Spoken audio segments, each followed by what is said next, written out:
व्यक्तिमत्व आहे का बाबासाहेब आंबेडकरांचं? नाही हो. बाबासाहेब आंबेडकर कोण? कधी प्रश्न आपल्याला पडतो का? बाबासाहेब आंबेडकर कोण? बाबासाहेब आंबेडकर हे सर्वात प्रथम पहिल्यांदा एक चांगले पती आहेत. बाबासाहेब आंबेडकर एक चांगला मुलगा आहे. बाबासाहेब आंबेडकर हे एक उत्तम शिक्षक आहेत. बाबासाहेब आंबेडकर हे एक उत्तम विद्यार्थी आहेत. बाबासाहेब आंबेडकर कोण? अरे बाबासाहेब आंबेडकर महिलांचे नेते आहेत. बाबासाहेब आंबेडकर कोण? बाबासाहेब आंबेडकर एसटी ओबीसी चे नेते आहेत. बाबासाहेब आंबेडकर कोण? बाबासाहेब आंबेडकर हे गरिबांचे शेतकऱ्यांचे नेते आहेत. बाबासाहेब आंबेडकर हे पर्यटनकार आहेत. कधी आपल्याला प्रश्न पडतोय बाबासाहेब आंबेडकर कोण? सदा आपल्याला कोणाला प्रश्न विचारला तर दोन वाक्यात बाबासाहेबांचं चारित्र्य संपलं गेलं जातं. आणि मग आपण वादळ निर्माण करतोय. आपण वादळ निर्माण करतोय कशाचं? डोक्यावरती घ्यायचं की मैदानामध्ये नाचा धूळ उडवायचं? आपण वादळ निर्माण कशाचं करतोय? वादळ निर्माण करायचं शिकवलंय या महात्म्यांनी आपल्याला, आणि त्यांचं वादळ आज आपण नाचून आपण रॅली काढून फक्त व्यक्त करतोय. बाबासाहेब आंबेडकरांनी काय केलं जे कुणी करू शकलं नाही ते बाबासाहेब आंबेडकरांनी करून दाखवलं. आणि आज मला इथं आल्यानंतर एक महत्वाची गोष्ट म्हणजे आनंद झाला या गोष्टीचा की ज्या डीजे समोर आपण नाचतो त्याच डीजे समोर आज इतिहास व्यक्त केला जातोय. बाबासाहेबांचे विचार प्रकट केले जात आहेत. कारण वादळ नाचणं हे वादळ नाही, वादळ रॅली काढणं हे वादळ नाही, वादळ हे तुमच्या माझ्या मनामध्ये निर्माण होणारा इतिहासाची एक बीज म्हणजे वादळ आहे. हे हे हे इथं निर्माण होतंय आणि हे याची संधी मला दिली याबद्दल मी आईचं मनापासून आभार व्यक्त करतो. त्याचबरोबर तुमच्या सर्वांचं मनापासून आभार व्यक्त करतो. खर तर बऱ्याच वेळा एक प्रकार घडत असतो, शाळा कॉलेज प्रत्येकामध्ये एक प्रकार घडत असतो की बाबा आता माझ्या जवळचा सांगतो. मी कॉलेजला शिकतो तर कॉलेजमध्ये एक 2-3 मित्र होते. ते मित्र चांगले कट्टर मैत्री होती त्यांची. ते 2 मित्र एका दिवशी एक तिसरा मित्र नवीन आला त्यांच्यामध्ये. ह्या मित्राने त्या तिसऱ्या मित्राला सांगितलं हा असा करतो. तो ह्याच्यावरती हसला. आता ह्याचा भले मोठा अपमान झाला भाऊ, अपमान झाला याचा. म्हणजे विषय काय, हा आणि मी मित्र आहे, आमच्या दोघांची कट्टर मैत्री आहे. आणि तिसरा मित्र मध्ये आला, मी याला सांगितलं की हा असा करतो, तो मोठ्याने ह्याच्यावरती हसला. याचा अपमान झाला ना. चिड आली. लय 50 पोरं घेऊन आला यो 50 पोरं घेऊन आला, मी 50 पोरं घेऊन आलो. तुंबळ युद्ध झालं. त्याचं डोकं फुटलं, माझा पाय तुटला, माझा हात तुटला, घरचे कोमत, त्याचे जोमत. झाला काय प्रकार? अपमान झाला त्याचा मोठा अपमान झाला. पोरं घेऊन आला, भांडण निर्माण केली. काय केली? अपमान झाला. अरे काय झाला अपमान? अरे अपमान काय असतो? मला माहिती आहे अपमान काय असतो. माहिती आहे तुला अपमान काय असतो? माहिती आहे तुम्हाला अपमान काय असतो? बाबासाहेब आंबेडकरांचं चारित्र्य वाचा. अपमान म्हणजे काय कळेल आपल्याला. काय असतो अपमान?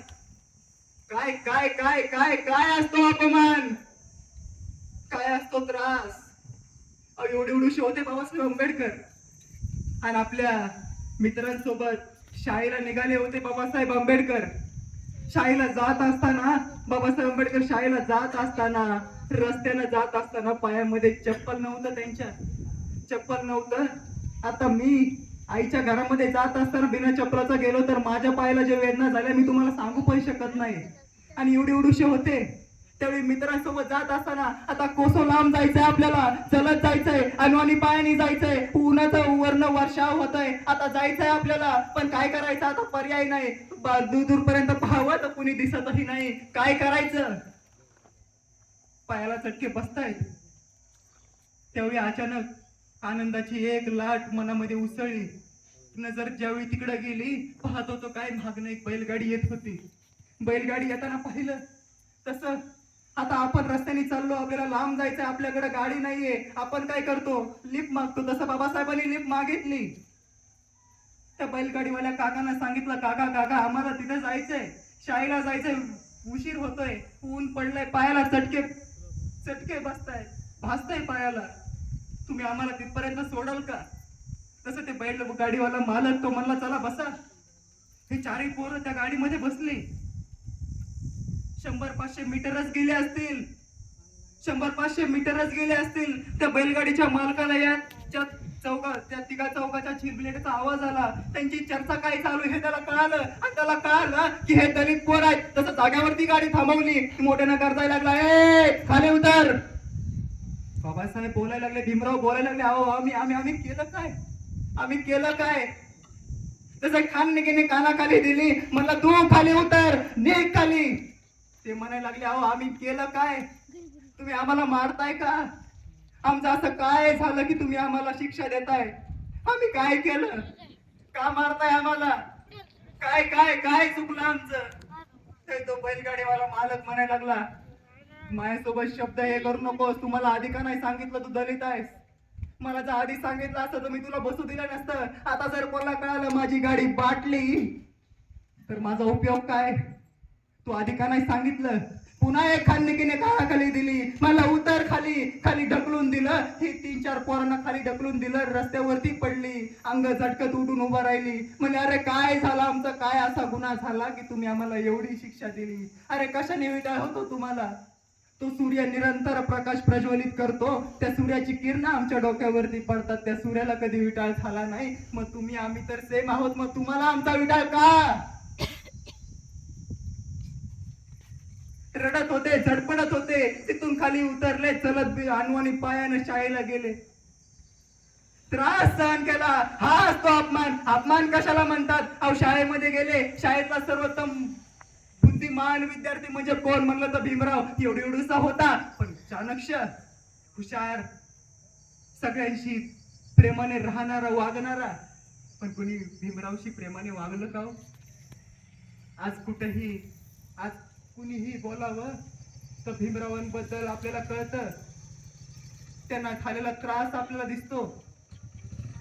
अहो छोटेसे भीमराव वर्गामध्ये बसले, पण बाकड्यावरती बसले नाही का, कारण बाकड्याला विटाळ होईल. खाली बसले, चटई हातरून बसले. चटई हातरून बसलेले असताना काय कळालं त्यांना, चटईला सुद्धा विटाळ होतोय आपला. पण त्यानंतर शिक्षकांनी एक प्रश्न विचारला, प्रत्येक प्रश्नाचं उत्तर भीमराव देऊ लागले. विद्यार्थी त्यांचा विरोध करायला लागले, उत्तर देऊ द्यायना झाले, फळ्यावरती लिहू द्यायना झाले. का, कारण आतमध्ये डबे ठेवलेत. मग करायचं काय भीमरावांनी, अहो खिडकीच्या बाहेर उभा राहून अभ्यास करू लागले. काय करावं, वर्गात बसायची परमिशन नाही, खाली बसायची परमिशन नाही, चलायची परमिशन नाही, पाणी प्यायची परमिशन नाही. अरे मग हाय तरी कशाची परमिशन. रडू लागले, धडपडू लागले, प्रत्येकाला प्रश्न विचारू लागले. एवढे होते, मार खायची भीती नाही, काय नाही, विचारू लागले, अरे माझं घडलं काय, काय गुन्हा घडला माझ्या हातून, का मला एवढी मोठी शिक्षा भेटावी. या जमिनीवरून आम्ही निरंतर चालत राहतो, या जमिनीला कधी आमचा विटाळ होत नाही. मग तुम्हाला आमचा विटाळ का, का, काय एवढा अन्याय, काय एवढा विरोधाभास आमच्याबद्दल. पण त्यांचे वडील मात्र त्यांना म्हणायचे, भीमराव तुम्ही शिका, तुम्ही संघटित व्हा, तुम्हाला ह्या प्रती बदलायच्या आहेत. शिकत होते, प्रयत्न चालू होते. आज आपण काय करतो, अहो 10वीचं पोरग, आता 10वी झाली ना पोरांची, 10वीचं पोरग पेपरला अभ्यास करतो, महिनाभर वर्ष गेला असतं बरबाद. महिनाभर अभ्यास झाल्यानंतर, पेपर झाल्यानंतर म्हणतो, मला आता काम लावायचं नाही, बस. अहो कधी भीमरावांचं चारित्र्य वाचल्यानंतर कळतं आपल्याला त्यांनी आराम केला. अभ्यास अभ्यास अभ्यास काय असतो हे भीमरावांचं चरित्र वाचल्यानंतर आपल्याला कळतं. कोण होते बाबासाहेब आंबेडकर. बाबासाहेब आंबेडकर ज्यावेळी आपण वाचू त्यावेळी हा देश महाक्रांती नक्कीच होणार. बाबासाहेब आंबेडकर,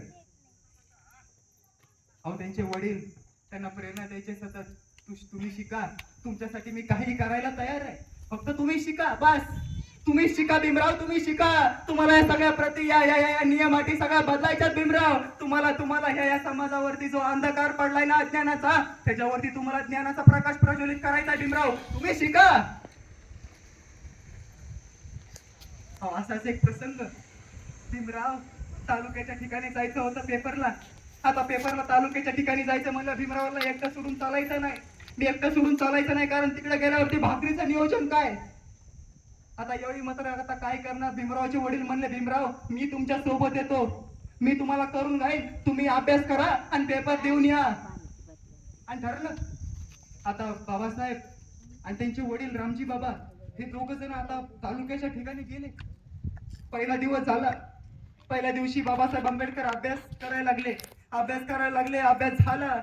परीक्षेची वेळ झाली तसं कॉलेजला निघून गेले. पेपर झाला. वापस आल्यानंतर रामजी बाबाने विचारलं, भीमराव पेपर कसा गेला? ते म्हणले, अति उत्तम.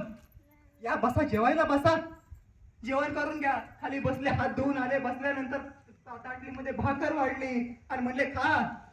तसं भीमराव म्हणले, बाबा तुमचं जेवण. म्हणले, भीमराव तुम्ही जेवून घ्या, तुमचं झाल्यानंतर मी जेवतो. ते म्हणले, ठीक.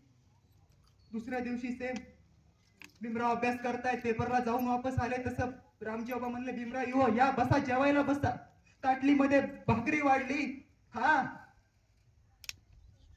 भीमराव म्हणले, बाबा तुमचं जेवण, तुमचं होऊ द्या, तुमचं झाल्यावर मी जेवतो. तिसरा दिवस झाला. तिसऱ्या दिवशी अभ्यास करायला लागले. अभ्यास करून झाल्यानंतर पेपरला गेले. वापस आल्यानंतर रामजी बाबा म्हणले, पेपर कसा गेला? अति उत्तम. बसा जेवायला, जेवण वाढतो. जेवण वाढलं, भाकरी वाढली. बाबा तुमचं जेवण, तुमचं होऊ द्या, तुमचं झाल्यानंतर मी आरामशीर जेवेन. चौथा दिवस उजळला. पेपरला गेले. पेपरून वापस आल्यानंतर ताटलीमध्ये भाकरी वाढली आणि म्हणले, बाबा तुमचं जेवण, तुमचं होऊ द्या भीमराव, तुमचं झाल्यावरती मी जेवी. पण जेवण झाल्यानंतर भीमराव अभ्यास करायला बसल्यानंतर त्यांच्या लक्षात आलं, अतिमग्न अभ्यासात होते, पण तेवढ्यात लक्षात आलं की 4 दिवस झालं रोज मी अभ्यास करतोय, पेपरला जातोय, वापस आल्यानंतर बाबा मला जेवायला वाढतात, मी जेवण करतोय. मी बाबाला विचारतोय, बाबा तुमचं जेवण? बाबा म्हणतात, तुमचं होऊ द्या, तुमचं झाल्यावरती मी जेवतो. अरे पण मी जेवण केल्यानंतर जर ताटली त्या दुरडीमध्ये जर भाकरच शिल्लक राहत नसेल तर बाबा जेवतात काय? बाबाला भूक नाही का लागत? ताडकीने उठले, बाबाकडे गेले. बाबा म्हणले, बाबा तुमचं जेवण मी रोज तुम्हाला विचारतोय. पेपरला जाऊन आल्यानंतर तुम्ही मला जेवायला वाढताय, मी तुम्हाला विचारतोय, बाबा तुमचं जेवण? तुम्ही म्हणता, भीमराव तुमचं होऊ द्या, तुमचं झाल्यावरती मी जेवण करतो. पण बाबा मी जेवल्यानंतर जर ताटलीमध्ये, त्या दुरडीमध्ये, त्या टोपलीमध्ये जर भाकरच शिल्लक राहत नसेल तर तुम्ही जेवता काय? तुम्हाला भूक नाही लागत? तुम्हाला भूक नाही का लागत? सांगा ना बाबा, तुम्हाला भूक नाही लागत? तुम्ही खात कस का नाही? तुम्ही का नाही खात बाबा? रामजी बाबा म्हणतात, काय भीमराव, या भाकरीने भागणारी भूक माझी नाही भीमराव. या भाकरीने भागल एवढी माझी भूक नाही भीमराव. तुम्ही इतके मोठे व्हा, तुम्ही इतके शिका की त्या शिक्षणानंच माझी भूक मिटेल भीमराव. तुम्ही शिका बस. हे करता आलं पाहिजे आपल्याला. आणि शिकले, संघटित झाले, राज्यघटना लिहिली बाबासाहेब आंबेडकरांनी. आणि आपण आज फक्त एका जातीपुरतं आपण लिमिटेड ठेवतो त्यांना. एका जातीपुरतं. म्हणजे बाबासाहेब आंबेडकर फक्त तुमचेच आहेत, माझे नाही. अहो कधी राज्यघटना वाचली आहे? राज्यघटनेमध्ये काय लिहिलंय?